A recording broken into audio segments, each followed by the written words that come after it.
Hey everyone, good evening to you all. I'm Jess. It's Monday. It's time for more community connections. And tonight I have the wonderful Miss OlloPlays. It's Olivia. It Hi. me. Hi.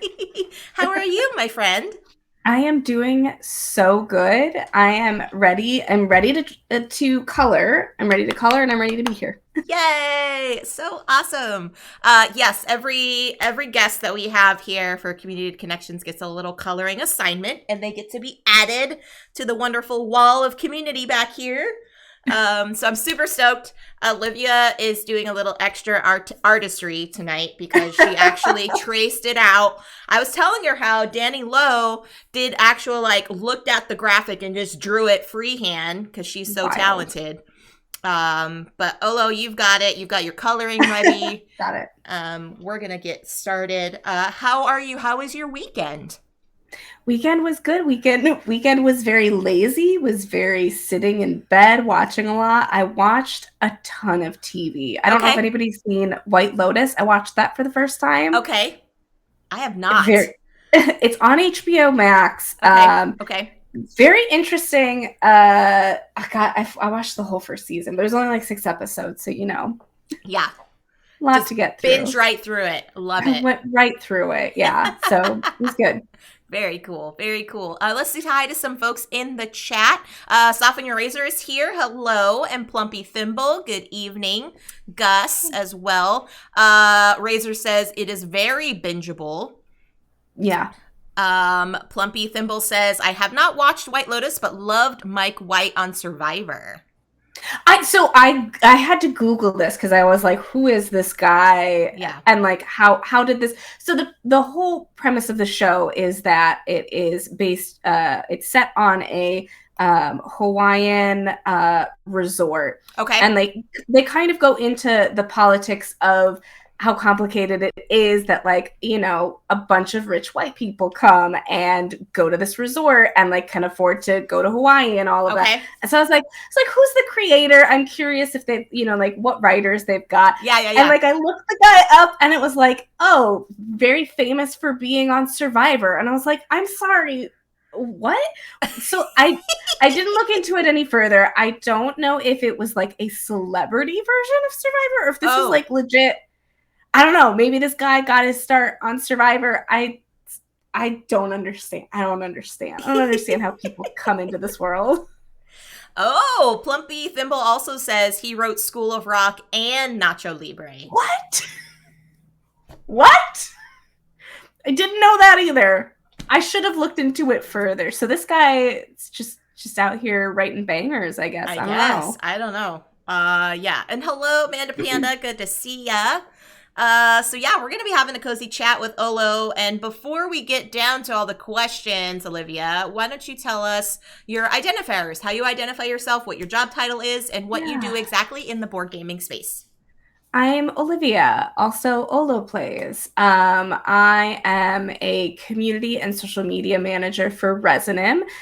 We publish board games. We are a woman-led publisher, and I love it. Got lot of great games coming out. And we were just nominated for best Best Party Game of 2022 for the Golden Geek Awards. I was very excited for that Yay! for Phantom Inc. If you guys haven't played Phantom Inc., I will sing its praises forever. One of my favorite party games. Yeah, so that's where I'm at currently. How I got into the board gaming world was mostly just like many of us, like an overwhelming amount of hype for board games and for the Okay. community. So I've kind of been in the sphere for a little bit, just mostly hanging out and talking about other people I really enjoy, Yeah. hyping everybody else up and talking about everybody and seeing what everybody's doing. So that's me. That's amazing. That's amazing. Panda's given some woohoos and shouts for Resonim. Plumpy Thimble said, I saw Phantom Ink in Barnes& and Noble. It looked really cool. So there we go. Guess you got to pick it up now. Yeah, you really do. I mean, or like if you're ever at a convention, just stop by our booth and I'll play with you because I really enjoy playing that game. I love it. That's amazing. That's amazing. So yeah, friends, if you have any questions for Olivia while we're chit chatting, feel free to pop them into the chat. And if not, I'm just gonna jump right in and start asking you some Okay. questions, my dear. So are you ready? Yeah. Let's do it. Okay. How did you first get into the board gaming hobby?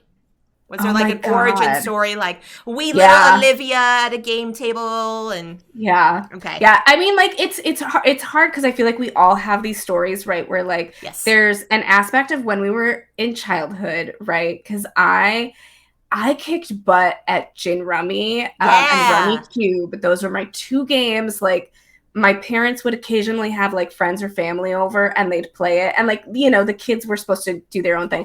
And I'd be over my mom's shoulder, like, oh, you could play, oh, you could just do this. Oh, if you get this and then do this. And so it was a thing that like yeah, had a big passion for, really enjoyed playing games when anybody was willing to sit down at the table and play with me. yeah. And then like lost it in adulthood and, you know, didn't know the route to take.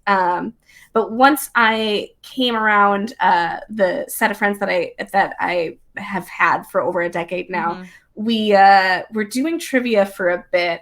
This was in my like mid to late 20s, and we were all just like, we don't want to do this, it's late, it's like 7 p.m. that this starts. I don't drink, so like I rarely drink, so it was like a thing like, oh, I don't really want to do this. And someone had said something like, well, I think it was Small World was the first game that we played. They're like, I got Small World, I've got Catan, like, do you want to play this? And I was like, I don't know how to play, but I'm up for anything.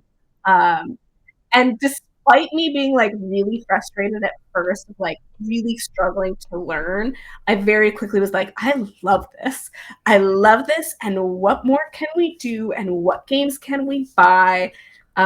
We went to Gen Con that year too, and was just like, all right, we're going all in. Wow. Yeah, that was my first ever convention, was Gen Con. And of any kind. It was a lot to take in. Of course, yeah. Yeah, my one of my first experiences, because I was usually familiar with the smaller conventions in my town, and it was like a couple hundred people, right? So Yeah. you can find your way into like a little corner and it's quiet, and you know, you get your games in and then you go home.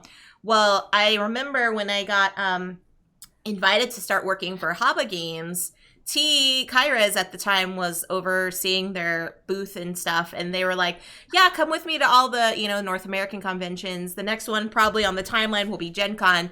And I swear, Olo, it was like drinking from a fire hose, like compared to all my local cons. Yeah. I was like, oh, whoa, whoa, you know, but I did it, and now it was just kind of like smooth sailing. But I definitely don't recommend doing that first. I mean, I'm glad you're still here.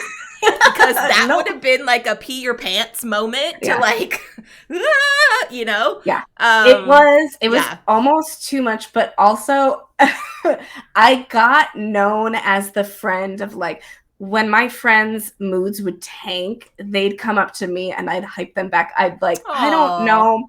So like whenever they'd get really bummed or really overwhelmed or whatever, they'd take a minute and they'd like message me. They're like, I don't know where you're at on the floor, but can you come meet me? And I'd be like, okay, look, well, I'm really excited about this game. Let me take you over to this booth. We're going to talk about this game. Yeah. She's going to show us how to play, and like it's going to be a lot of fun. And then we kind of get back up. So I have affectionately been known as the hype person in my group. Of, like, if you're overwhelmed, if you're exhausted, like I'm gonna talk about games. I'm gonna talk about games. And I'm gonna get you back up. So that's beautiful. That's so beautiful. Okay, next question. What is your go-to player color? It's so okay. I know we all have thoughts. I know everybody's got what they need to do. So if we're doing primary colors, I am always red. Okay. But if there is like a black, white, or gray option, I will pick one of those three options. Okay. And if there's all of those options, then I get paralyzed and I'm like, I don't know. Do I want black? Do I want white? And I usually base it off of the actual like playing board. Okay. So whatever is going to stand out, like, right, because sometimes you get like white cubes or Yes. whatever, white meeples, and it's like this whole board is what I'm never going to be able to see my meeple Yes. on this. So I kind of base it off of that. That's very wise. That's very wise. I've heard a lot of folks say, like, oh, I don't have a favorite player color. I just go with whatever's left. I could never. And I'm like, I could never. No. Wait a second. You have to have some sort of preference. Feelings. Yeah. Yeah. Or they go, this is my first choice, but I'd much rather, if somebody has to, like, absolutely, if they're going to move their pieces regardless, then I will choose a different color. What I do tentatively, like, purple is usually my go-to color, and then somewhere in the cooler palette, so like the blues and the greens and things like that.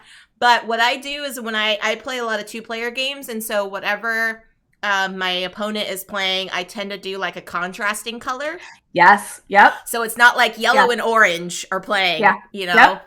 Unless that's the only 2 colors, then you're just kind of like, well, okay. But I try to do like whatever is the most contrasty of the 2 colors. Yeah. That way you can move those pieces. I have chastised my partner before because he lets me pick whatever I want to pick. Like whatever it is, I'll take it. But I'll pick it and then he'll pick his color and I will sit there and be like, no, that's not going to look good together. I can't have this. And he's like, do you want me to pick a different color? I'm like, I mean, no, I want you to have autonomy and like be able to make your own choices, but also don't pick that one. And I'll be also, happy. Yes. But also like, thank goodness for people like that. Thank goodness for the people that are like, I don't care. I'll pick whatever's at the end. Like, because without you guys, like if somebody was fighting me for red, I don't know what I would do. Yeah. Like I've played multiple games where someone else is my color because like, I'm trying to be nice. Maybe it's someone's new or something. Yeah. And I will go to pick up that piece and move it. I'm like, oh shoot, that's right. I'm not red. Yeah. I am. So I don't know. There's something ingrained in your brain that like needs to play with the same color each time. It happens. It happens. And hello to Slivers. Hi. He says, my favorite player color is 100% dependent on what game I'm playing. And it varies greatly. Which is totally fine because that makes sense. Like what you're saying, although it's like, okay, what are a lot of the colors that are on the board too? Plumpy Thimble says, I will not yield my purple pieces unless someone insists or kind of wants it. You two can't play together then. You two are not going to work. It's not going to happen. Nothing throws me more than someone else being red or purple on BJ. Well, sorry there, Thimble. Sorry. Yeah, I just can't. I don't know. It's just, it hurts. Unless, of course, like, like the screen printed meeples that have, so like sometimes I'm okay with giving up a color based on like the image on the screen printing. Sure. And then I'm like, oh yeah, I am, the girl in the, the one girl meeple. I am that one. But yeah, I can't. It's totally fine. And yes, I have definitely, Amanda Panda will always move blue regardless. Yes. Blue or die for Panda. So yeah, we've got our colors and it's fine. We'll figure it out. I feel like also when your color is your, like, I don't want to call it a brand, right? But like, I know Amanda Panda is blue. I know that in my heart. If I sat down and played a game with her and I took blue, I just think I'd be upset with myself. Like, no. It's your color. You've earned it. Like, this is who you are. Take it. Oh, that's a good idea. So Soften Your Razor says, we let the newest person at the game night pick their color, and then everyone else will go around and pick it there.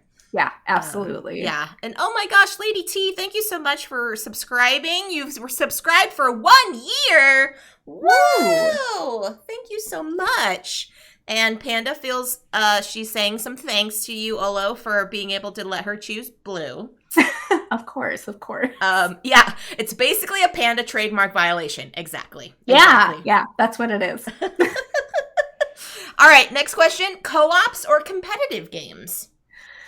I hate co-ops. Okay. And like that, maybe hate is maybe too strong of a word. Strongly dislike. I strongly dislike co-ops, but it's mainly because I've had a lot of quarterbacking in my life. I've had an exhausting amount of quarterbacking. And like Yeah. when I cut, there are some I've been opening my heart to some. Okay. What was the most recent one? Is it Spirit Island? That is, I think that one's co-op. Okay. But you're still you're still like getting to make your own choices. Mm. For the most part, people don't know what you're doing. I think it's asymmetrical in some Okay. ways. Okay. So you're still making your own choices, and you're still getting to like have a voice in like what you're doing and Yeah. everything. Yeah. But I played a lot of Pandemic, in which I've had friends just be like, okay, I've already figured out what you're going to do on your turn. You're going to do this and this. And it's like, oh, okay. And then I'm not going to do anything, it's That's never less fun. That's never fun. no. And I tend to be, I am quite competitive. I hold back with new players, but for the most part, if you are playing a game with me, I'm going to fight to the death to win and hope that it happens. But like in the nicest way, Yeah. but I'm going to fight Yeah. to the death. Nice. Nice. Nice. Okay. Do you have a favorite game mechanic? Oh. Okay, so Clank Clank is coming out with another legacy game tomorrow. And so in my head I'm thinking deck builders. Okay. Because I do really enjoy deck builders, but I am a huge fan of like worker placement, Euro style. You're just putting your dudes out. Nobody's fighting for anything, like other than maybe you took my spot, but for the most part, like I really enjoy just like putting dudes out onto a board and like getting some wheat, and we're just farming, and we've got some pigs maybe, and I find the farm life works for me. Sweet. I like that. Yeah. Any game in particular that's like really like yes when it comes to worker placement? All of Uwe Rosenberg games. Nice. Honestly, I feel like I say it all. If there's anything that you need to know about me, it's like that. That I have an Uwe Rosenberg tattoo as well, because he is that important to my game life. So A Feast for Odin is my favorite. Okay. Mostly because you've got I really enjoy. See, I feel like I'm just saying everything. I'm saying everything, but I really enjoy tile placing too. Okay. Because that is satisfying. So you're placing tiles in A Feast for Odin, and you're farming, or maybe you're going out pillaging, or maybe you're going out fishing, and a lot of options. I like it when a game gives me all of these options to kind of play how I want to play that day, or not play how I want to play. That is totally fair. Soften Your Razor says Arnak. Arnak is a good worker placement. I've heard that that's really good. Isn't that one? Is it Lost Ruins of Arnak? Is that the one that also has deck building in it as well? Yes. Yes, it does. Mm-hmm. I've heard really good things about that, and I have yet to play that one. Ooh, well. I think the CGE booth at Gen Con is very overwhelming to me. It scares me because it is not on the main floor at Gen Con. They have their own ballroom, right? Yes. So like you have to go visit them in this ballroom, and like there's something so like I don't know if I need to like personally go up and talk to somebody and be like, can you teach me this game? But I tried that last year, and I was like, I am overwhelmed and I don't know what to do, but I really want to play that one. I really want to try it. Yeah. Soften Your Razor says they would teach you on BGA. I love that. Please teach me. I'm always also very paranoid of like people throw out all the time like looking for a game on BGA, or like just join us or something like that. And I'm always like, I don't know how to play it, and I don't know if you want to sit through and watch me, kind of work my way into it and hope that I can figure it out. I don't know. Yeah. Well, you could always, doesn't hurt to ask. It doesn't hurt to ask. Yeah. Plumpy Thimble says Argent the Consortium is such a crazy worker placement game, and I love it. Is that a real game? Is that a real Oh, game, or I did trust he Flumpy just? Thimble. Mm, He does some fun videos and stuff I on feel like YouTube. I So trust him to lead me astray in some way and make up his own little game, and I'm over here just like, no, I've got to find it. It's real. oh yeah, because Soften Your Razor did help out at the CGE booth and says we were in a ballroom, but it Oh, was so nice. I promise. yeah, I know. And like I have now interacted with Ray, their community manager, like multiple times now. And like I feel like I could go up there and talk to people. I don't know if I come across it here or online, but I am quite introverted and I'm always afraid of like talking to people and having to introduce myself. That's okay. That's totally fine. And just, always take your time and give yourself space. It's definitely Yeah. at giant conventions like Gen Con for sure. Plumpy Thimble says Trey Chambers games are 3 for 3 and Argent is so good. All right. Well, now I got to look this up Yeah. because I want to know what this is. I'm going to go on to the wonderful BGG and find a link to this. Ooh, I mean, the looks kind of. Oh, Panda beat me to it. Look at you, Panda. Thank you, my dear. Thank you. Yeah. A cutthroat worker placement engine building game of manipulation and secrecy, in which criteria for victory are secret and the capabilities of your opponents are constantly changing. You'll need to outwit the other candidates, use your spells at the right moment, and choose the correct apprentices to manage your plan. I feel like Plumpy always comes in with Plumpy comes in with like unknown things that are very, very cool and I need to learn more about. This just came out in 2015. I feel like I should have known about it. I want to play it. I want to play it now. There we go. There we go. Adding to your games of opportunity, right, Olo? Right? I've just gotta I gotta make that happen now. I'm excited. Yeah. All right. Question. Do you have a favorite fan experience or someone that you met in the board gaming space and you were like, oh my gosh, it's fill in the blank? I feel like some of my best experiences have been when I didn't know who I was running into. Oh. So one of my favorite, I think it was the first Gen Con I went to, but I can't remember exactly if it was the first or second. I was at Inside Up, the Inside Up booth. I think it's called Inside Up Games. Okay. They're a Canadian publisher. Super sweet. I walked up just to like learn the game that they had published that year.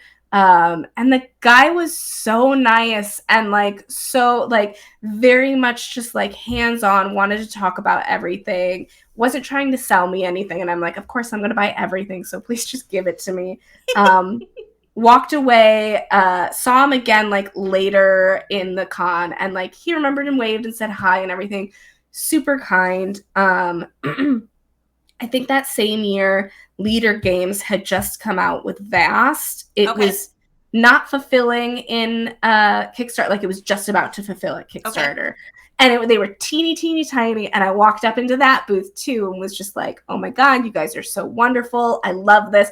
And then like later down the road, finding out like how popular Leader Games has gotten and like how big they are now in this world, and just being able to like know that from the get-go they were wonderful humans and I had like these wonderful interactions always gets me excited to like come up to that booth again next year or like say hi to somebody.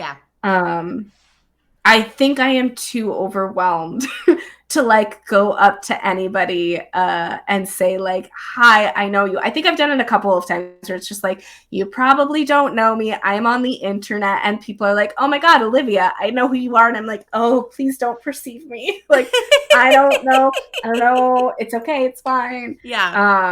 This year I went to a miniature convention, which is board game adjacent.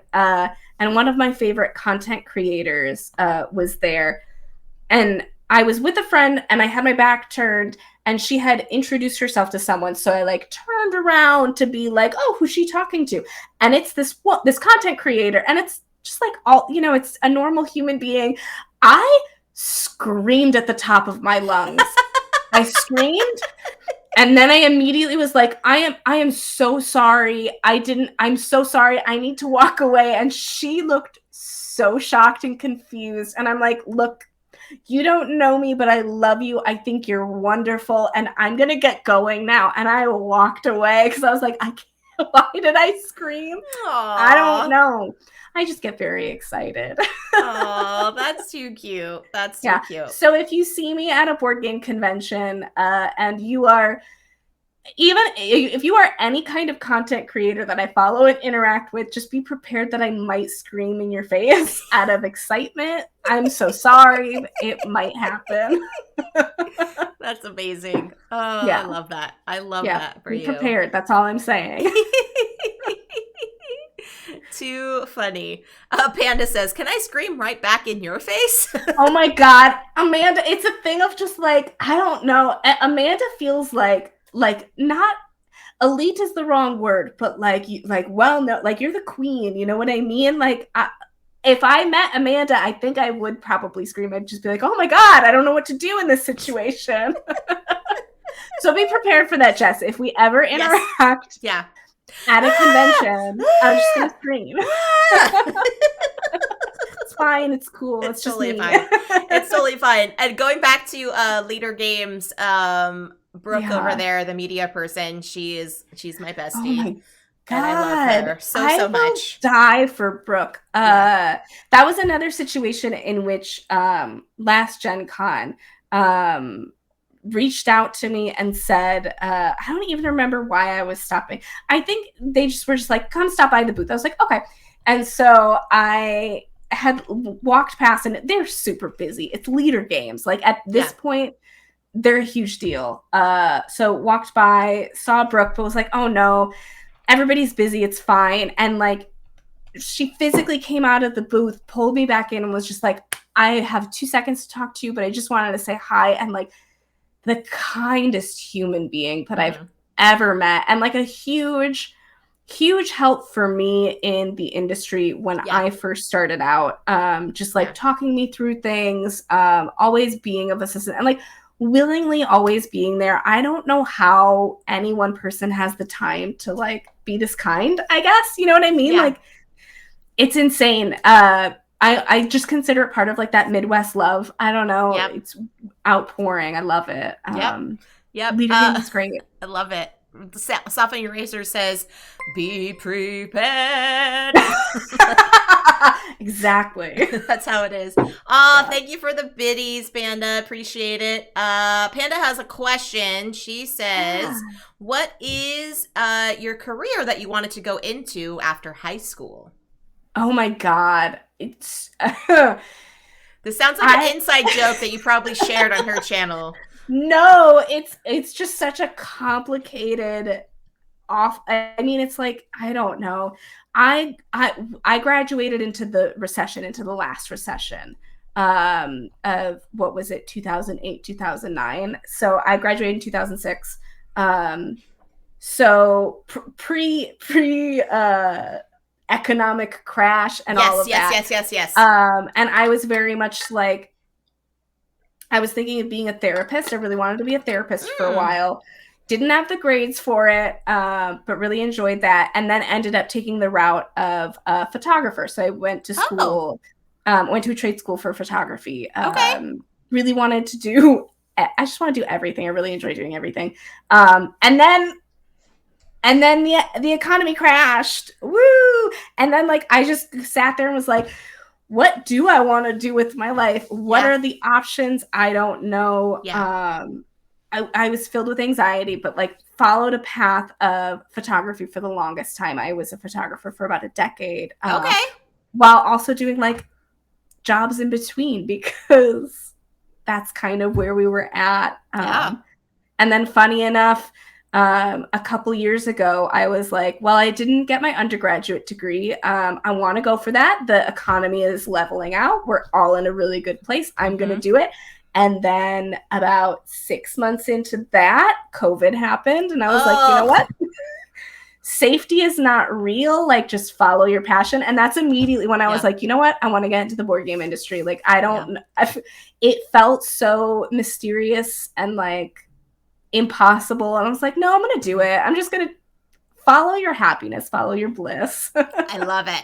I love it. And there's nothing wrong with photography. I think it's always a valuable thing, especially when you have an eye like photography or doing something in art. Like when you go into the board gaming space, like seeing the beauty in like game design and things of that nature. Yeah. You know? So there definitely could be a crossing of paths. Yeah, and I have never dropped the photography. I mean, like, I still do portraits and stuff for friends and family because I can't let it go. And my camera is very important to me. That's fair.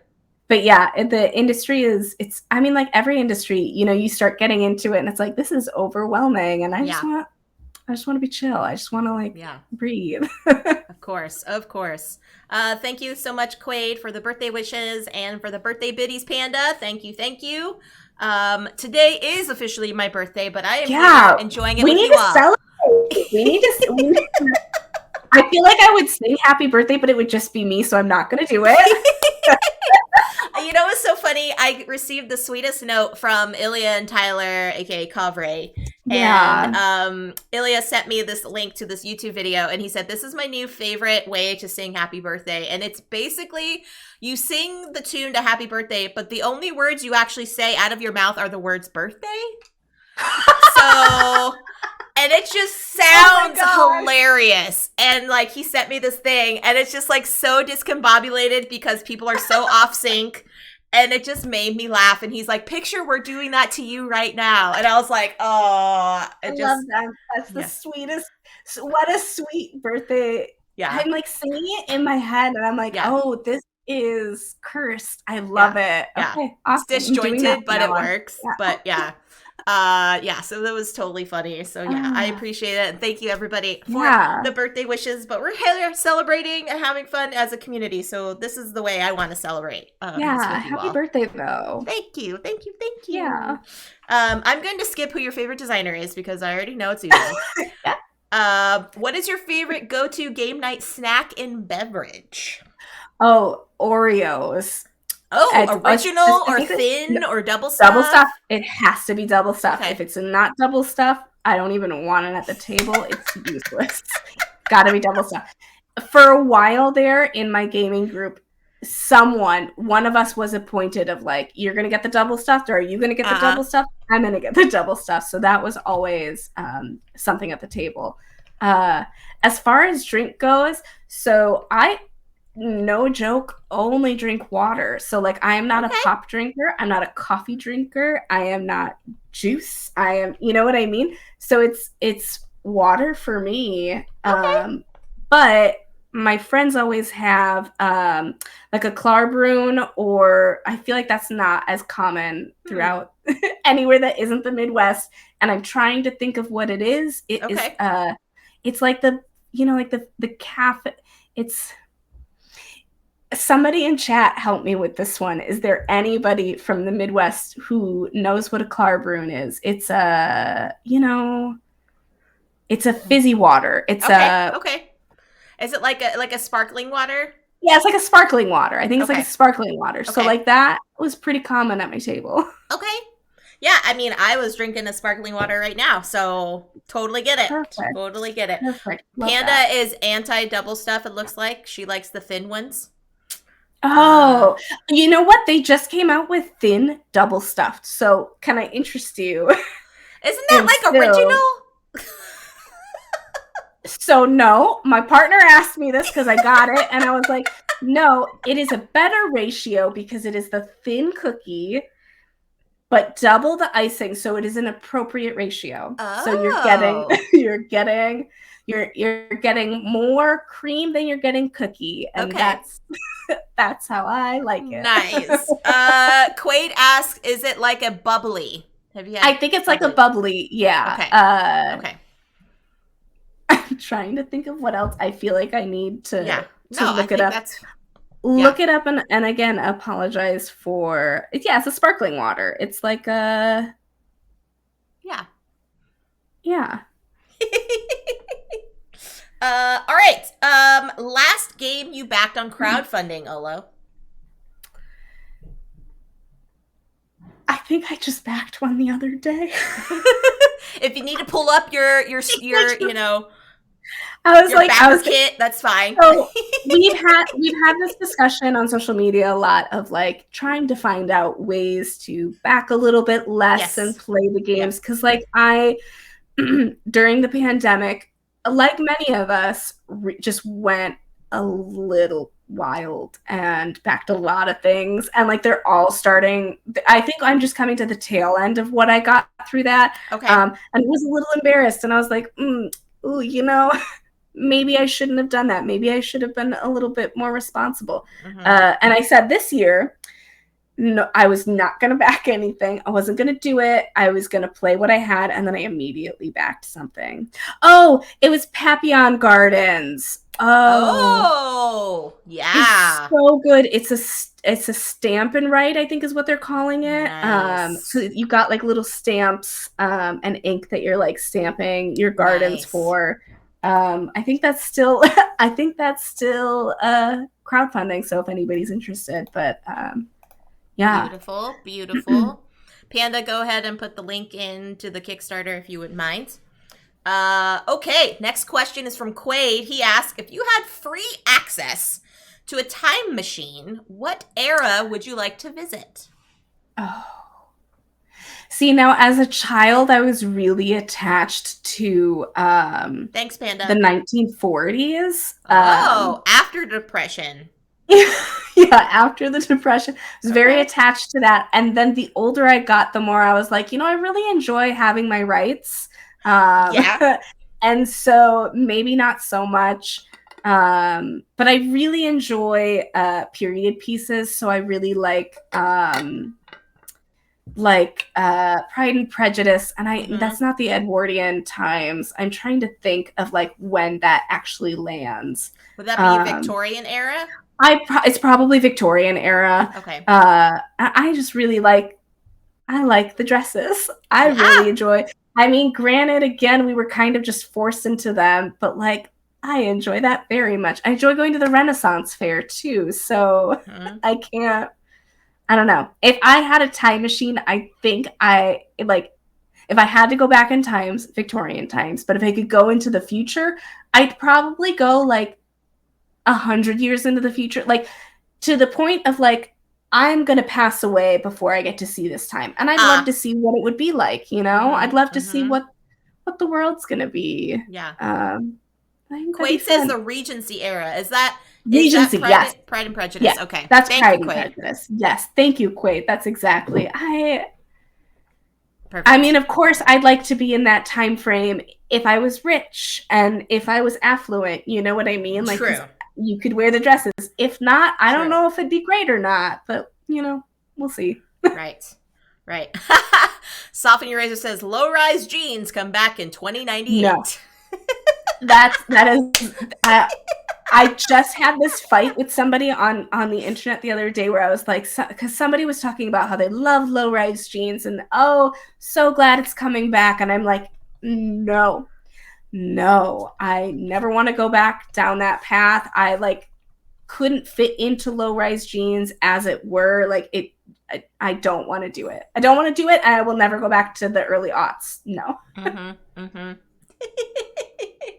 I think it was funny. I don't know if this still is happening, but like I saw a rise in like neon stuff coming back, but not as intense as it was like in the 80s where it was like everything had to be neon in some crazy colors, but now it's just like subtle little splashes here and there. Yeah. I was like, I wouldn't mind that if neon just came back. I wouldn't. I'm really enjoying kind of like the 90s throwbacks that we're getting to, the like black and white checkered and kind of the like a little bit grunge. Because I feel like I sort of missed out on that and like I don't want to say I was in the punk scene, right? Because like I was still in a pretty like I just wasn't that. I was like the Kohl's grunge. I was the JCPenney grunge, and I'd like now that like I've got money, I could maybe buy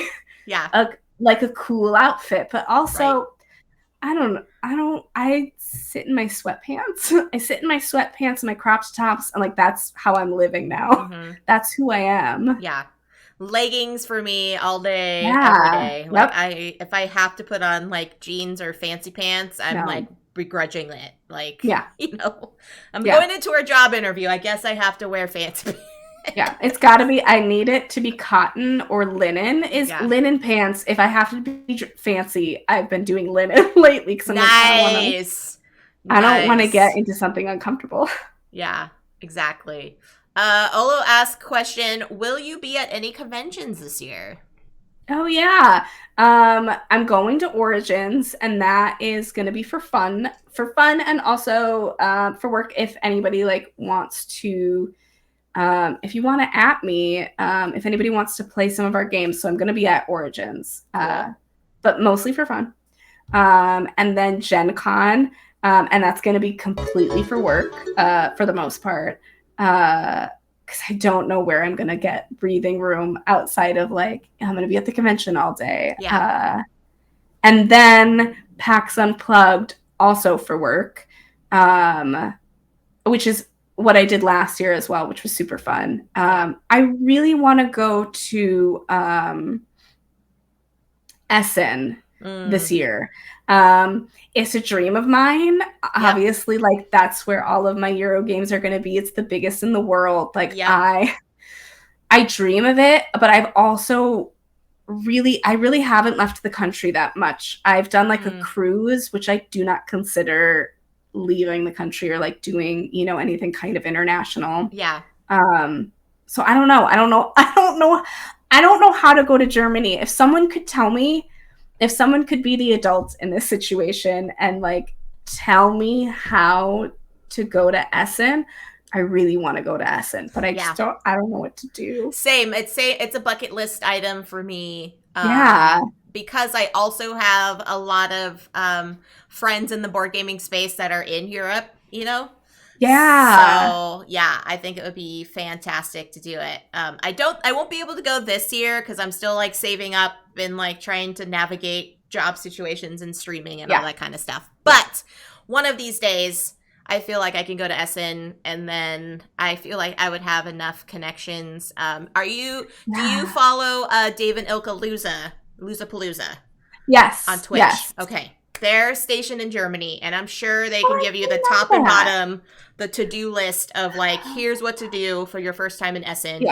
They will totally help you out on that. So definitely send them a message, and they would be delighted to like fill you in because they're such kind souls. And there's so many of us coming from the US going over there. I feel like I think I need to plan it a little bit better. I'm thinking probably next year I'll go. Because I feel like I could get a group, right? Like I could probably find a group of people, content creators or whatever, to go with me. So that way I am not feeling like I am attempting to backpack through Germany, not knowing what I'm doing. Right. 100%.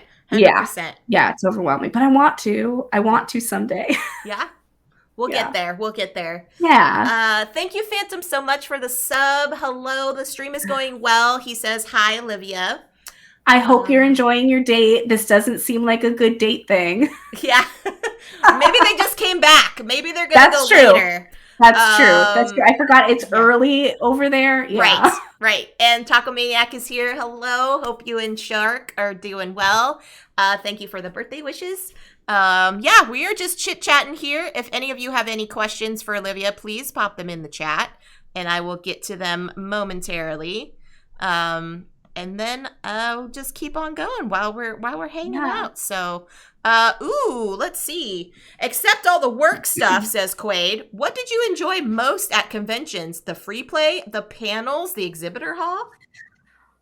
Oh, that's such a good question. I really enjoy walking the hall when there's open hours and playing and play testing new games that are coming out, and kind of listening to everybody talk about their games and talk about what they're excited about. That's usually some of the fun that I have. I've done competitions before, just like really super basic, like Takinoko. Trying to think of like Carcassonne I've done. I have had games that feel super lighthearted Mm-hmm. in which the competitors go hard. Really? I went to it was a train game by Bezier Games. What Okay. is that game? I love that game. Hmm.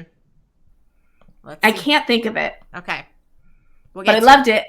And I went to a competition for it, and like it was, oh my god, the people there, I should say, just the men there were like so hardcore about it and just so like, yeah, you're not doing this right. And like, you can't make that move. And I'm like, I know how to play this game. And also, like, can we just have fun? It was like 9 a.m. in the morning, I think. And I'm like, I am just here to Hmm. like laugh about a game and play a game. And they Yeah. took it very, very seriously. And I was like, you know what? I'm not doing this anymore. This was too, it was Was too it Whistle overwhelming. Stop?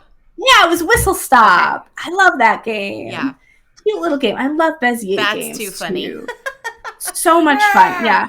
They took it, they like and I was like, this is a train game. This is a train game, and like we're gonna all stay calm. No, they were very hardcore about it. So competitions I don't do as much anymore. Okay. But I do enjoy, like, if you like playing Are You a Werewolf, or Yeah. yeah, like games like that, like that Mm-hmm. you really can't play that much at home. I really love playing those at cons and like playing with new people and being like, are you lying? I think you're lying. I don't know you very well, but I think you're lying. That's always fun. And I haven't done too many panels. I'm not gonna lie. The panels, I've never known where to start with panels, but I think I'm gonna Yes. try and go this year for like some marketing ones. Cool. That's very cool. And trying to meet more content creators. I feel like I had no reason in the past as like a hobbyist Mm-hmm.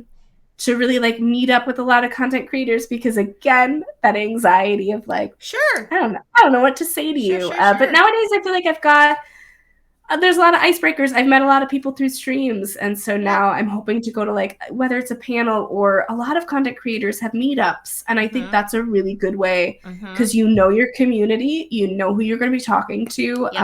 and it's just, I don't know, conventions are really fun to see people that you only interact with online. Yes.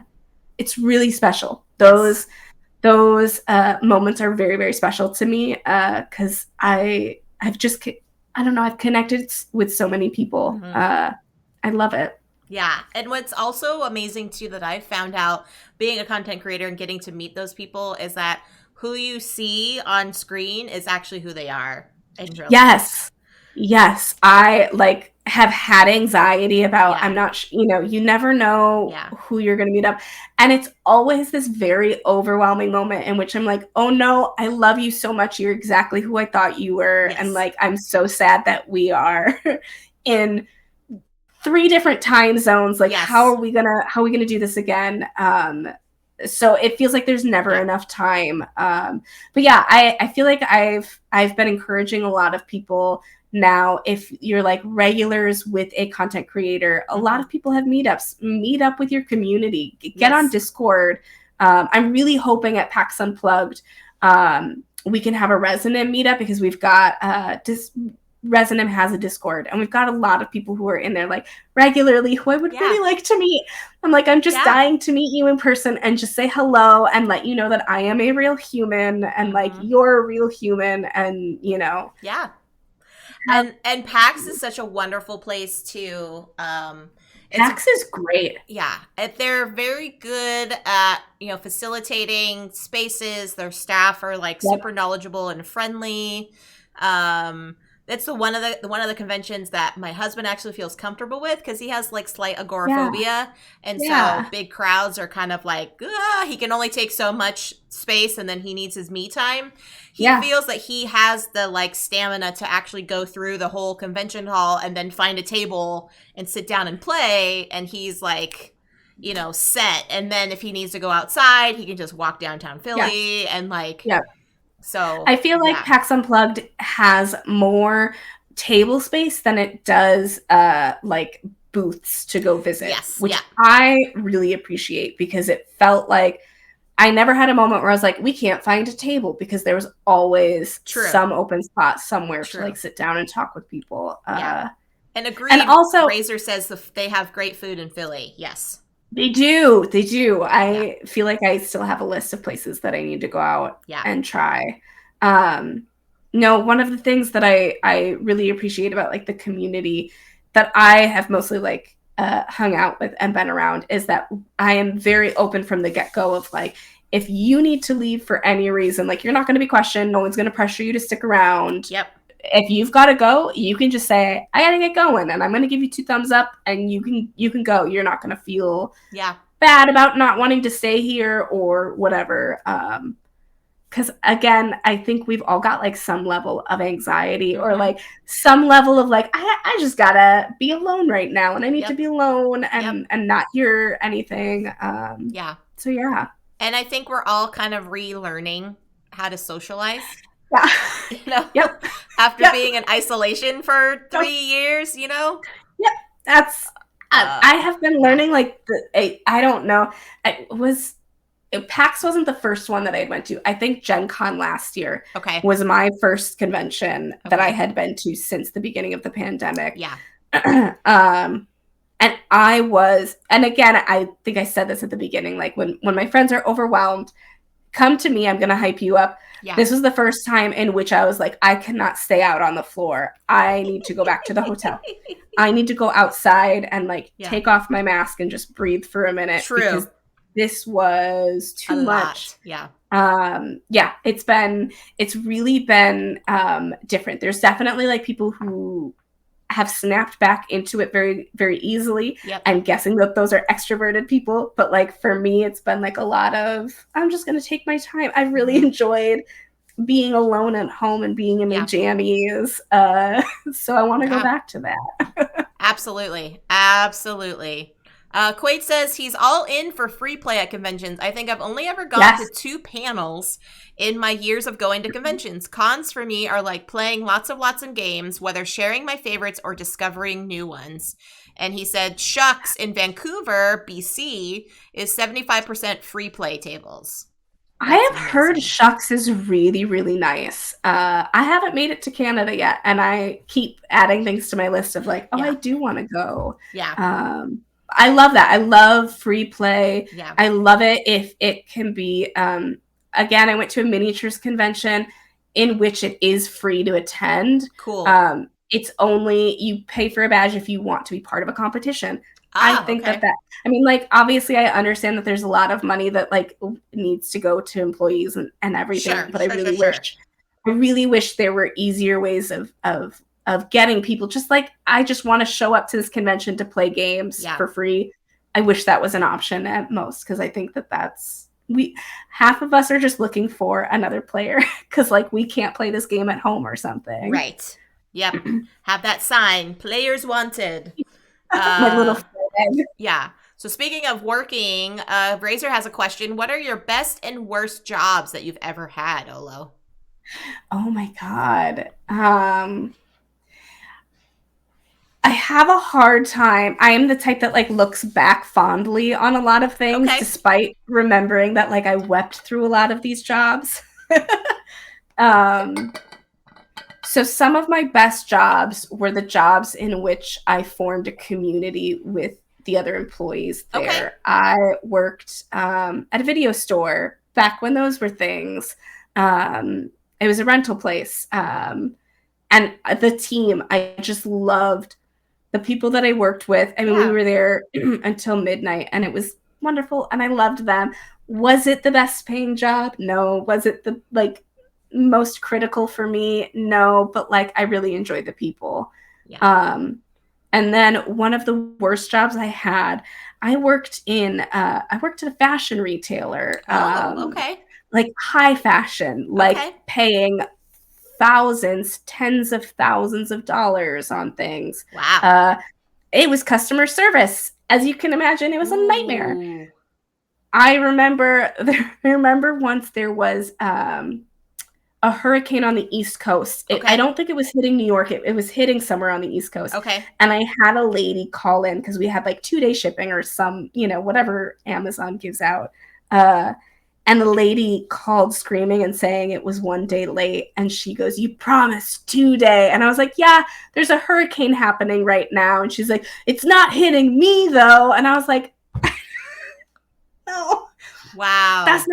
that's not how shipping works though." And there's like, other roads that they've got to take to get to you. Customer service is hard. Yeah, So absolutely. I always say, like, if you're calling in for customer service, especially like the board game industry, I like keep thinking like I should get back into customer service because I actually really do. I really do enjoy talking to customers, and I really do like putting out fires because I'm very good at it, and I'm Yeah. a positive human. But some of those Kickstarter comments scare the living daylights out of me. Yeah. Yeah. People have a chip on their shoulder, and I don't get it because I'm not the kind of person with a chip on my shoulder. Yeah. So yeah, worst definitely was customer service for fashion. I will never do that again. And best was that really poor paying job hanging out. I mean, like we just got to Yeah. watch videos all day That's and like awesome. got to talk to customers. It's like working at a comic shop, Yes. it's really relaxing. Yeah. That's cool. That's very cool. What do you have a favorite or funniest board gaming moment, Olo? Oh, I have a picture of the funniest moment. I feel like I need to send it. I need to find it and I need to send it to you. Okay. Um, I brought over my camera to a friend's house. I'm assuming everybody here, I guess I shouldn't assume, not everybody has as much time on their hands as I do. My group of friends and I regularly, like, we would try every 6 months to have like an all day, like into the AMs day of like playing board games. Okay. So this was one of those days, and I was like, you know what? I'm gonna bring my camera. I really like want to get some photos of us just like playing games, and I want to remember these moments because nobody's ever thinking of like pulling out their camera for that kind of stuff.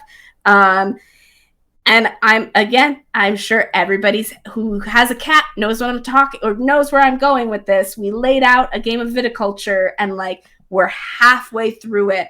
And my friends, God bless them, have their cat tower directly next to the gaming table. And one of the cats decided, I'm going to jump from that cat tower down to your table. Oh. Ruined the entire game. I mean, like, we just sat there in tears because we were just like, well, we're not playing that anymore. And my friend, I love her so much, decided to print out that image, and it encompasses like the entire top of her wall. I feel like I can't find a picture of that either, of course. It's so beautiful. I'm just so happy that I captured the directly after it happened and Uh-huh. everybody's faces of like horror and how did this happen to us. We all need to be photographers. Everybody pull out their camera when they're playing games because it's funny. Yeah. Oh man. That's too funny. Yeah, Razor says Kitty won, Yeah. everyone else forfeited. Yeah, the cat, like for sure at the end of it was just like, what did I do? I don't Yeah. understand. You're upset with me right now. That was the Oh. funniest. That was absolute by far like the funniest thing that's ever. And it's happened to us again. Again, if you've got cats, I don't know. I very specifically when we got our cats, I was like, they're not going on this table. They're not gonna like. I cannot have them because I will cry. I am the kind of person that like when I'm overwhelmed, like I will just start crying, and I like will feel very embarrassed about it. Right? Like I don't know what to do. So I just start crying over it. Like happy tears? like I'm so overwhelmed I don't know what to do Oh, tears, you know what I mean? okay. Yes. Like when a cat Yes. does that, I'm always thinking like, I don't know what to like. Do we save the game? Do I try and like fix Right. it? I don't know what to do in this Right. situation. Yeah. Oh man, that's too funny. Yeah, my cat she would like to be in the game box like next to me, and then if there are any pieces that were like hanging next, like close enough for her to just reach her paw over the game box and just like, Yeah, mess yeah, with, yeah, like that's what she was doing. She would never really like jump on the pieces. She would jump like and try to navigate like, oh, I'm not stepping on anything, mom, and she would kind of like, step on the board and we'd be like, get off, but we would have to slowly like pick her up, because if we like try to push her or something, then she'd be like, yeah. freak out and Yes, scatter yes. pieces. Like Yeah. you can't just be chill about like you've Yeah. got to move very Yeah, very and it's like you're slowly. moving like a live, like a landmine. You're like picking up the cat slowly and like putting it out before it freaks out. I Yeah. feel like you got to grab from the top and like lift them up, like Yes. make, you know what I Yes. mean? Yeah. By the nape of their neck, like, Yes. yeah. Yeah, yeah, yeah. All What a right, mess. Olo. According to your board gaming shelves, do you stack them horizontally and vertically, or if they fit, they sit? I'm chaotic and I do it all the ways. Yeah. I really like the look. I don't It's funny because I really like symmetry, but for the most part, when it comes to like my shelves, I need them both ways. I need them vertical and Okay. horizontal, and then like a little bit in between. And I hate it. I hate the vertical ones. I always open those up, and I'm just like, oh, all of the pieces are everywhere, and what have I done, and why Yeah. do I keep doing it? But they have to go back that way. They have like some of them have to be vertical to like make sense of all of the horizontal ones. It doesn't make any sense. I should do what feels right, but Mm-hmm. I've got to do both. And then of course there's that one cube, because of course it's a Colex Yes. IKEA shelf. There's one cube that's for all of the tiny games, but I keep buying more tiny games, so now I've got to do a second one, Yes. but the second one doesn't have enough to fill all of them. It's never none of it ever works. It's always chaos. Yeah, we've tended to now with our Kelex cubes, if we have the smaller games, we have like a drawer that we pull out. And so we just shove them all in there, and then we push it in, and you're like, oh, they're all in there. Like, yeah. But then you pull it out and it's like, yeah. If they're hidden from sight, I forget about them completely, which is, yeah. I should think to myself, like, if I've forgotten about them, I probably don't need them. Yeah. But no, I can't. So I'm always worried about like hiding them. Sure. And I've got like some on top of the shelf. So like, some of my favorites that, I can show off to the world and everything. I have a framed picture of Uwe Rosenberg on my shelf. Yes. Yes. Because I think it's the 25th or 15th. I don't know how old Bonanza is, but Bonanza, the newest Bonanza Anniversary Edition comes with a 4x6 photograph of Uwe Rosenberg. And then I think the illustrator, I don't know why. They were like, you guys need this. You need an image of these two people. And so I framed it. I was like, well, this is clearly what you wanted from me. So that's amazing. I saw recently they're going to be launching another version of Bonanza, but it's called Dahlia's. Beth Sobel's doing that.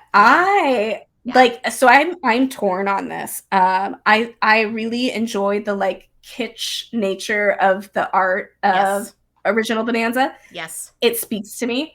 Can I get new players to play it? Absolutely not. They think it's stupid. They think it's weird. They think it's very, very, very old. So I'm excited because Beth Sobel can do no wrong. Like anything that she does, I want. It turns to gold. I love it. So it's a thing that like I want to buy it for a friend. I think like because I have to purchase all of the things from people I love, and it's Dahlia's. Like, I'm excited about it, but I love the stupid bean puns. I Uh-huh. love it's the weirdest art that I've ever seen on a Yeah. game, I think. But I love it. Yeah, it is. It is a lot of fun. And Taco says it's the 25th anniversary of It is 25th. Bonanza. Okay, I wasn't crazy. I was like, I said Thank 25 you. and I was like, is it that old? It is. Yeah. Yeah. Yeah. I Yeah. love it. Yeah. It's such a good game. Yeah. Oh yeah, and Taco says when it comes to stacking games, it depends on the box. Some games store better Yes. horizontal and Yep. some look good vertical. Agreed. Yeah. Agreed. All of Agreed. my Eagle Griffin games, I've got like Lisboa and Rococo. Uh-huh. Those come with inserts that actually have like tops to the inserts. Oh. So I know that I won't work. Like those go vertical Yeah. or like they're not vertical because they're huge, but they're like on their side. Yeah. So because it's fine because I know when I open it up, all of the pieces are going to be fine. Yeah. Yeah. Then other ones, I don't know. It's a mess. It's a beautiful mess. It's a beautiful mess. Yeah, it's my beautiful mess. Organized chaos, as we like to say. Yeah, yeah. Ooh, Razor's got another question. They ask, Olo, what game do you love to teach?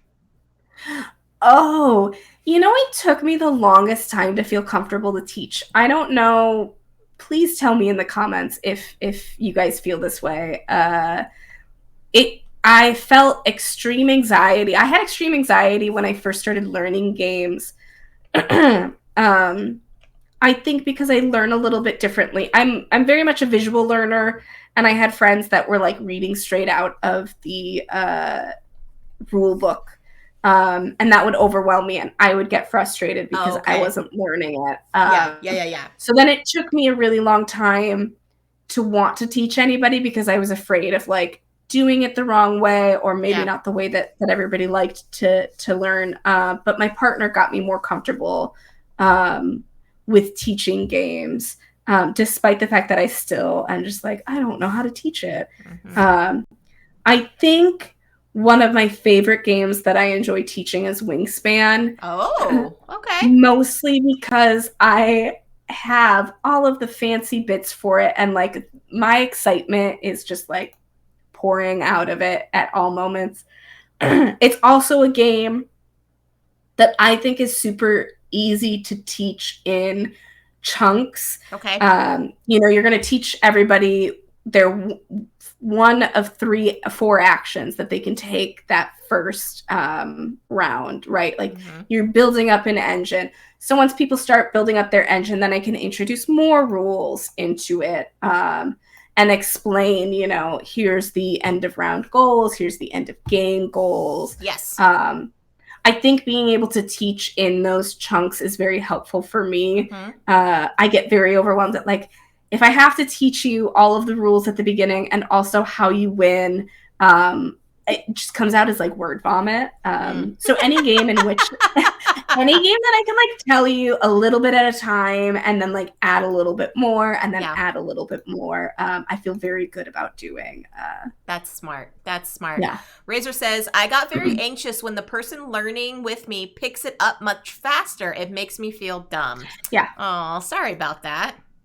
Yeah, so Small World was the first game that I learned, and it was one that had like mountain tokens on it for some reason, but they had like little mountain icons on the board, and it's clearly just so that you remember to put mountain tokens on there. And my brain, this being the first like new game that I've played, a game as an adult, I remember getting very overwhelmed and being like, I don't understand why there's a mountain token on there. And friends who would just laugh at me and they were and like wouldn't explain it and like didn't know how to explain it to me. And I was like, man, I don't understand it and I don't know what to do. And it was the same way of like when we were learning games, they picked up on it like almost instantly. And I was just over here like, can you read it one more time? Like I cannot. But I've since learned that I am, like I said, a visual learner. I've got to watch Rodney's videos all the time and just be like, okay, Rodney, walk me through this. Tell me what I need to know. And then like I'm looking at my own rule book. I've set up the game. So I try and learn. I try and learn games, which is silly. I try and learn games before playing them with friends. Like if they own it and they're going to teach me, I watch a video ahead of time because I'm like I'm exact same way. Even so when it's anxious. on BGA. Yeah. Yep. Even when they're going to basically handhold you through the game. Yeah. So you can't just willy-nilly click on stuff because there's some moves you can do and some moves you can't. But yeah, I still watch a Rodney video and I'll like skip through and be like, here we go. Like, okay, I got the setup. Now I like skip over here and then skip over here. And then I'm like following. I have like the BGA screen up. I have the rules screen up. And then I have Rodney's video. And I'm like, all right, pause. Here we go. And it's like this like system. Like he'll go through the first round and I'm like, right now I'm going to play the first round, and I pause it for like 15 minutes and then I like start up again. I'm like, okay, we're on to the next thing. Tell me about the next thing. I am so thankful that we have content creators that have figured out how to so well thoroughly like go through a round or go through, because words are really hard for me. Words, like teaching is its own specialty, and those that are good at it, like thank goodness, because I am not the best, I don't think, but like we get through it together. Yeah. Agreed. Razor says, Rodney is the only content creator I froze when I saw. I couldn't even say hi. Oh. Yeah. I don't think, like, I think I've seen him in a crowd at like Gen Con or something. Yeah. I think I saw Thinker Theme or two. Oh, they're so sweet. Maggie. And like I saw them and I was like, they don't know me. Like it's like a weird, it's weird parasocial stuff, right? Yes, like there are things in which you are like, I watch everybody's videos on my television, and my television's huge. So I am seeing these humans in like my big screen in my living, like you're in my living room. How do I explain that to you guys? How do I say like, oh, I regularly watch you all the time. Thank you for being you, I guess. Yeah. But like everybody's kind and everybody's like, anytime I've said hello to people, they're all like very nice and everything, but it's still it's a lot weird. It's a lot. So weird. For sure. I don't know what it's like for you guys. I think is where I land. It's like I don't know what that's like. And okay, so like coming from that side, and Razor says if they met Quinn's, I'd probably pass out. Quinn's from Shut Up and Sit Down, I'm assuming. Yeah. So coming from that point, it was a bit surreal when people would like come up to me. The best story that I have is with a person in the chat named Legends DM, and he always hangs out in everybody's chat. He's always just a wonderful person. He lives out in Hawaii, and he came to Dice Tower West not this year but the year before. I got to meet him, and it was still mask mandated, so everybody was in like this, well, we were doing kind of like a TLN meetup, and everybody was kind of hanging out. And he came up to me and he was like, oh, hi, Jess, da-da-da. Like, I watch your content all the time. I was like, cool. And I looked down at his name tag, and he wrote in, he had like his real name printed, right? And then he wrote down on his name tag, Legends DM. And I was like, Legends! And he like looked at me like, what did I do? And I was like, no, it's you. Like, you're Legends, And he always is just like, you were just so nice, and you like played a game with me. I was like, dude, it's like when you see somebody's username like in the chat and you like connect with them in that way, it's just like that reciprocal like appreciation was just so wonderful. Yes, Legends, the aptly named Legend. Of course, Taco. Very well done. Razor says he's awesome. Yes, he is. Yeah. So it was just so sweet though that he was just like, oh hi, blah blah blah. And I'm like, it's Legends, It's just like the so wonderful thing. So I think for us too, we're just excited to see our friends in the community, especially ones that we haven't met in real life. And so we always try to encourage people. And I know Panda will say this too. When we've been to conventions together, like her and I would be like, if you see us, please tell us like your username. Because if we're gonna username is important, because like some people have introduced themselves, and I was like, what's that name? And they were like, oh, my username's this, and I was like, I know who you are. Yes. Yeah. Because some people don't have their username as, their real name as their As their username and real things name. like that, so, if they're just like, hi, I'm Joe, and you're like, cool, I know like 80 Joes, and it's like, oh, I'm Phantom, and you're like, Yeah. oh, Phantom, Yeah. Yep. It's that question of the like icebreaker question of like, do you ever want to be famous? And most people, myself included, like, I want to be marginally famous in that I want to have a community and have people like maybe know me once a year, and that's pretty much what our community is like. Like all of us can go out there and live in the real world. Nobody knows anything about me, but like convention time at board game conventions, everybody knows who you are, and it's again, it's just like always positive communities. So it's just like, please come up and talk to me. Please tell me. Like, I just want, half the time I just want to thank everybody for just being like awesome and wonderful in the community. Absolutely. Razor says content creators are basic celebrities. I guess in our small little niche. Very small niche. Yeah. I feel like some of the bigger ones, like, you have to have crossover to be like a huge, like a celebrity, right? Like, I'm thinking like Becca Scott, who's got crossover in board games and TTRPGs. She's a celebrity, but like, we're just these tiny little people. But we have our tiny little community and everybody knows us. Yeah. People only call me Taco. I have no other name. Exactly right, Taco. That's all. Yeah. Taco. That's it. Razor says, I wrote my name on my badge and then I forgot it was there and was so confused why everyone was looking at my belly. I gotta put it up higher next time. Or you could also do with your lanyard too, because that's the hard thing for me, being a woman and having a chest. It's like hard when your lanyard is just like, hello, right here. Yeah, right here, yeah. So I think in the future I'll have my badge, but then I'll also try to like tie the lanyard a little bit tighter so it's kind of more like as a necklace than it is like a full-on lanyard. I've seen some people too buy like specialty pins that they take on and off for each lanyard that have like your Twitch name on it. That's smart. I find that super helpful because then I can be like, I see the Twitch logo, so I've already like thinking about who I know on Twitch, and then like seeing the name and being like, oh hell yeah, I know who you are. Yep. Exactly right. Yeah. So we're all just a beautiful community here. I love it.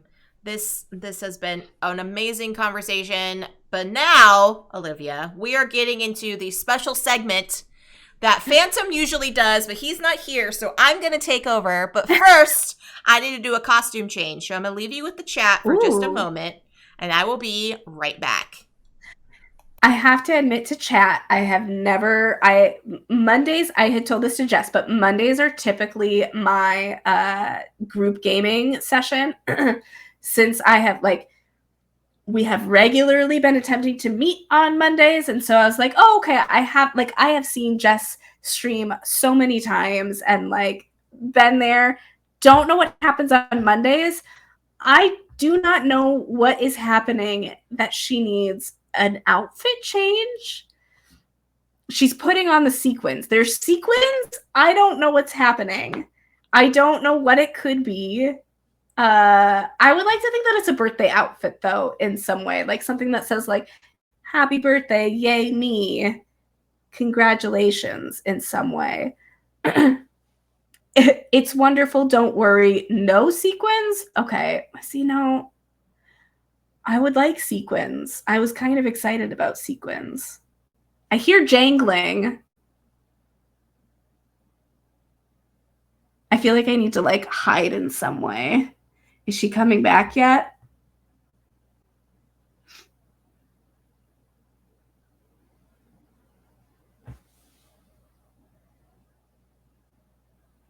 I'm just trying to think of what it could be at this point. Is it a superhero outfit? Oh!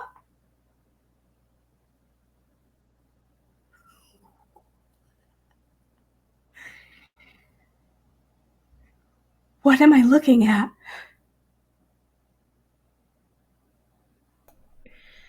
All right, Olivia, are you ready for this? Yeah, I'm so ready for this. We've got a nice little theme song here. in the background. Are you familiar with Inside the Actors Studio? Yeah. TV show? Sorry, I am. Yay! I'm so glad. I am so glad. So, like James Lipton did before him, and now Sir Phantom, we have the Sir Phantom Lipton questionnaire. Are you ready? Fabulous. I'm ready. All right. This is serious time, everybody. This is serious. Okay. It's all dark and serious and mysterious. I'm very serious. What is your favorite board game? I've been saying it for years, but I question myself. It's A Feast for Odin. Okay. What is your least favorite board game? Oh. Ooh. My least favorite board game.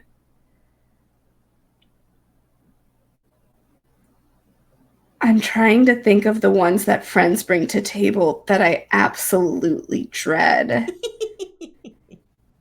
And I'm gonna say it. It's Pandemic. I don't like it that much. Okay. Serious. What board game makes you the most happy?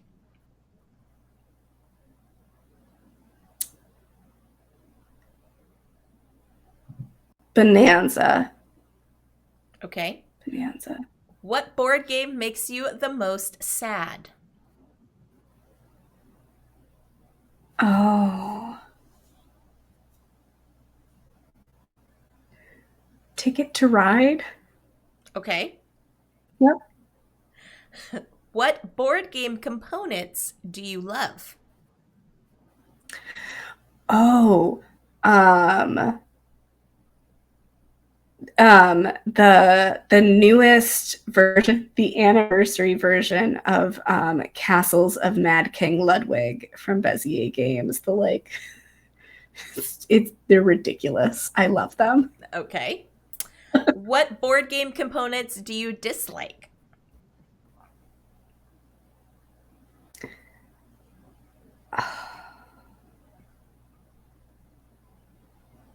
What board game components do I dislike? I'm gonna say base game OG Wingspan, not the upgraded version, just the cubes. I don't like cubes. What board game is so bad that its name should become a curse word?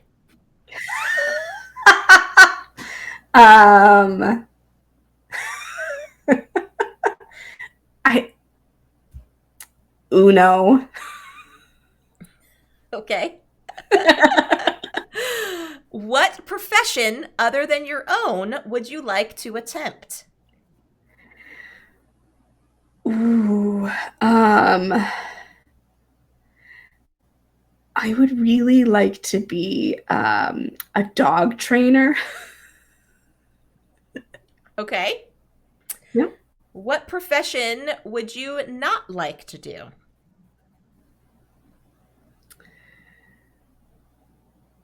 I don't think I could run my own farm, so like a farm handler. As much as I like farming in games, not in real life. Okay. And finally, if heaven exists, what would you like to hear God say when you arrive at the pearly gates? I would like to hear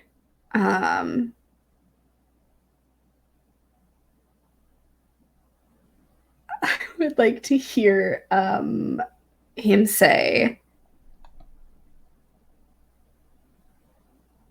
I want it to be board game related, and I think I want him to say,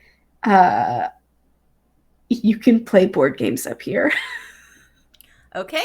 And there you have it, the Sir Phantom Lipton questionnaire. Congratulations, you passed! Yay!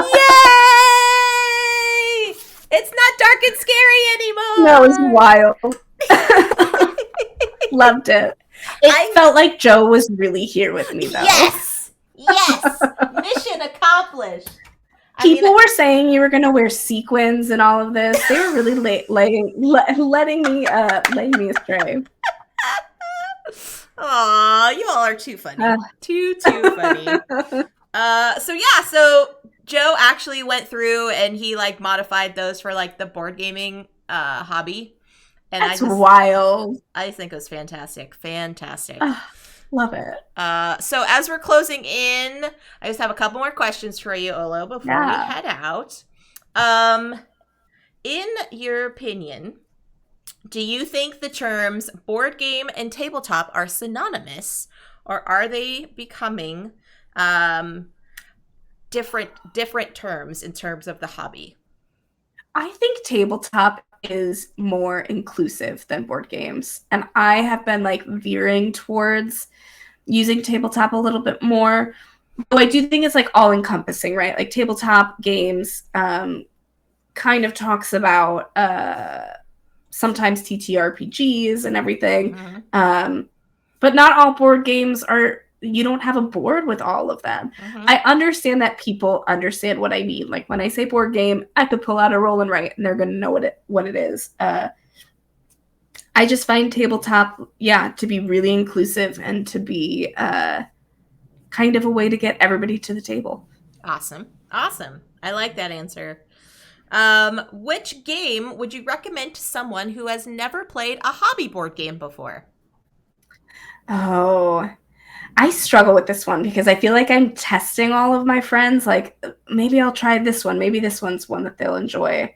The one that I really lean towards these days is Cascadia. Okay. I find that one to be beautiful on the table. Yeah. You're doing the game. You're playing in your own kind of field. Like there's no manipulation from other players, and you're just trying to chase after points. Super easy. Mm-hmm. Or I say easy, but like I think it's easy. I hope that it's easy for a lot of people. It's also one that I really love. It's one that I like lean hard on and like often really enjoy playing. So Cascadia is the one that I introduce people to. Wonderful. Do you have a Grail game? Oh, meaning that like it's a special one to me? Yeah, like if you were to obtain it, it'd be like the Holy Grail. I really want. What's one that I haven't gotten that I would really, really like? Yeah, it's Gentle Rain. A Gentle Rain. I don't have that one yet, and it's out of print, and I'm mad about it, and I really want it, and I've debated paying $55 for this tiny little box game because I want it that badly. I'm just waiting to get it. Wow, that's really cool. Yeah. All right, Olo, I think you have passed the wonderful cozy chat segment. And Yay. This has been a delightful conversation. But before we sign off, tell everybody what you've got going on over at Resonim and where people can find you. So you can find me at OlloPlays, and that's on Instagram, Twitter.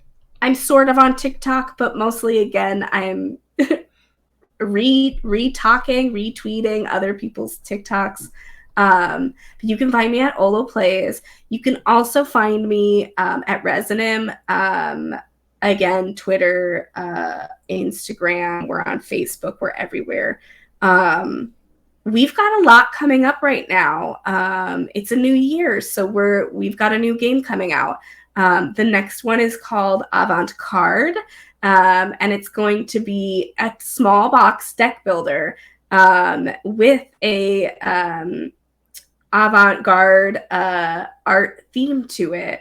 I'm really excited about it, and I wish that I had like images that I could share with you guys because my art heart is full and I want to like show everybody what we're doing. Yeah. But it's coming out soon, so keep an eye on it. Keep an eye on Resonim. Okay. If you like Phantom Inc., please go vote for us at the Golden Geeks on at BoardGameGeek.com. again, best party game. I'm stoked to play it. If you want to play a game with me, come up to me at a convention, come up to me at the booth, play some games with me. And just scream in Olo's face. Just scream. Yeah, just scream. And then I'll know what it feels like and it'll be okay. But yeah, if you guys ever see me, I have green hair right now. Who knows what it's going to be at the next convention. Just come up and say hi. I am like so excited to see everybody from the community. I finally got to meet you, Jess, and I'm very excited that we did this chat. This has been so lovely. So thank you. Yeah, absolutely. You're so welcome. And yes, I will make sure when we see each other, because the next con for me is going to be Gen Con. So when I see you at Gen Con, okay. we'll be screaming across the hallway. Yes. Or maybe we'll all just meet at Leader Games and, like... Yeah, we're all going to converge on Brooke. She doesn't know it yet, but we're all just going to be like, okay, hello, we're here. We're here. That's awesome. Yeah. Well, thank you, Olo. This has been a delight. Yeah. And friends, thank you so much for hanging out with us. We are going to head over to Heart Board Games with Jesse and the crew. So give them all the love, all the emotes. If you are a follower of the channel, be sure to use my delightful CCG raid emotes designed by the wonderful Quaid Raid there. But if not, feel free to just use any fun emotes you got in your little arsenal there. And until next time, friends, stay safe, enjoy your board games, be kind to one another, and I'll catch y'all on the next stream. Bye, everybody. Bye.